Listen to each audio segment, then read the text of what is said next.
રસ્તાના અભાવે દર્દીને જોડીમાં નાખીને લઈ જતા વિડીયો વાયરલ થયો છે। છોટાઉદેપુર તાલુકાના મંડલવા ગામે રસ્તાના અભાવે દર્દીને જોડીમાં નાખી લઈ જતા હોવાનો વિડીયો ગઈકાલે સોશિયલ મીડિયા ઉપર વાયરલ થયો છે। કોંગ્રેસના નેતા પ્રોફેસર અર્જુન રાઠવાએ ગામની મુલાકાત લીધી હતી। છોટાઉદેપુર તાલુકાના મંડલવા ગામે રસ્તાના અભાવે દર્દીને જોડીમાં નાખીને લઈ જતા હોવાનો વિડીયો વાયરલ થયો છે। ગામ લોકોએ વિડીયો ઉતારી જાતે વાયરલ કર્યો હતો। સિમોડ ફળિયાની બસ સ્ટેશન સુધી જવાનો માર્ગ કાચો હોવાને લઈને આ પરિસ્થિતિ સર્જાઈ હતી। કાદવ કીચડમાંથી ગ્રામજનો પસાર થવા મજબૂર બન્યા હતા। ગામ લોકોએ વિડીયો વાયરલ કરી પાક્કા રસ્તાની માંગ કરી હતી। મામલાની જાણ કોંગ્રેસના નેતા પ્રોફેસર અર્જુન રાઠવાએ મંડલવા ગામની મુલાકાત લઈ જે રસ્તાનો વિડીયો વાયરલ થયો હતો ત્યાં મુલાકાત કરી હતી અને ગ્રામજનો સાથે વિવિધ મુદ્દા ઉપર ચર્ચા કરી હતી।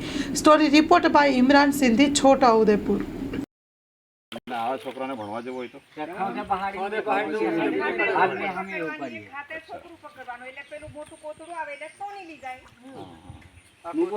આ પોની હોય તો પોની મેં પોની જાય છોકરાને લેવા જવું પડે, મૂકવા જવું પડે। ઘરે ઊભું થી રહેવાનું થાય, કોતડું તો તમે આવો, આપણે સરકારમાં ટીડીઓને કે ડીડીઓને કલેક્ટર સાહેબને મળીએ અને એમને આખી વાત કરીએ। કદાચ એવું બને કે તમારો રોડ કાગળ પર બની ગયો પહેલા એવું પણ બની શકે છે, આપણે ભાઈ તપાસ કરી લઈએ, બરાબર છે? તો એ કરીએ અને સરકાર હમણાં કેટલાક કાર્યક્રમો કરે છે ગામડામાં જઈને કંઈ પેલા દાખલા આપવાનું એવું, તો અહીંયા પણ આવશે। એમને પહેલા રોડ બતાવો પછી ભેગા થયો કે દાખલા બાખલા ત્યાં આવીને પણ કઢાઈ લઈશું, પણ આ રોડ બનાવો પહેલા, બરાબર છે ને? કઈ બી બીમાર પડે ને તો 108 ને આ 108 ની સુવિધા તો સરકાર કાઢી દી, પણ રસ્તાની સુવિધા અમારા કોઈ કોમ નહીં, 108 નો કોઈ મતલબ નથી।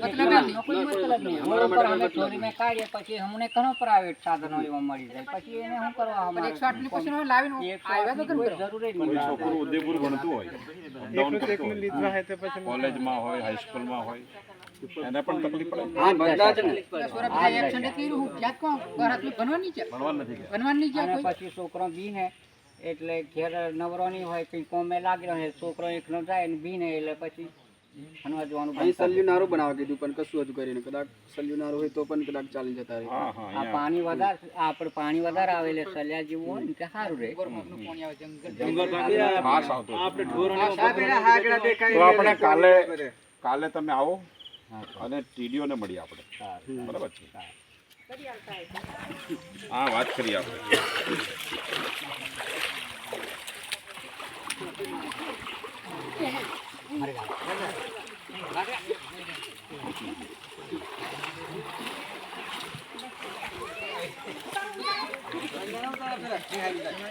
ચાલો બધા મળીએ।